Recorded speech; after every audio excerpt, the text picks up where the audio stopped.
नमस्कार, मैं डॉक्टर अभिषेक बैस हूँ। मैं इंद्रप्रस्थ अपोलो हॉस्पिटल दिल्ली में ऑर्थोपेडिक सर्जन हूँ। तो आज हम बात करेंगे कि 50 साल की उम्र के बाद जो इंजरीज होती हैं किसी को, तो आपने बहुत बार सुना होगा, देखा होगा कि ये इंजरीज बहुत टाइम लेती है हील होने में, कभी कभी प्रॉपरली हील भी नहीं होती और कभी इंजरी हील होने के काफ़ी टाइम बाद तक भी लोगों को पेन्स रहते हैं, तकलीफ रहती है।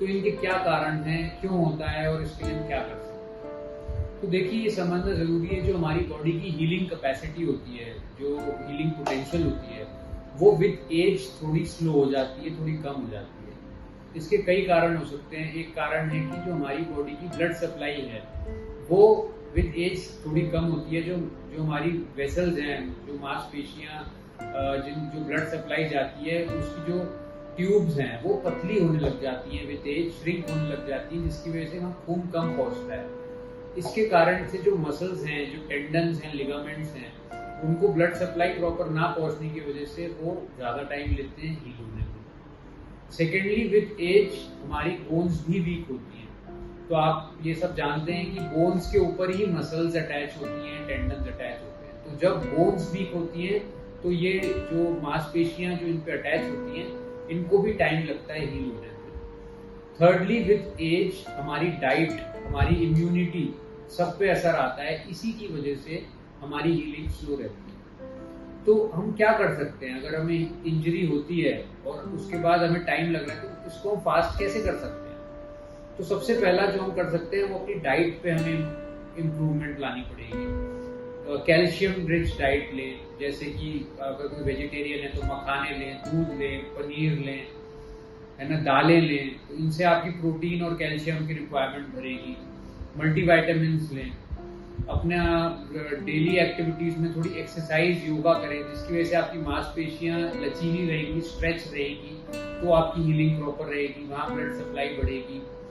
कुछ लोगों को क्रॉनिक प्रॉब्लम्स होती हैं, जैसे डायबिटीज, ब्लड प्रेशर, थायराइड की प्रॉब्लम्स।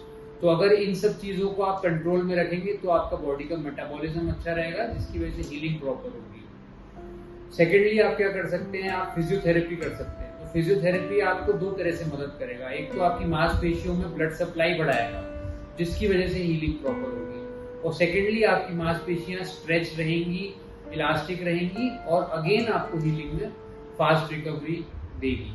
तो अगर आप ये सब करते हैं, और री इंजरी से बचना बहुत जरूरी है।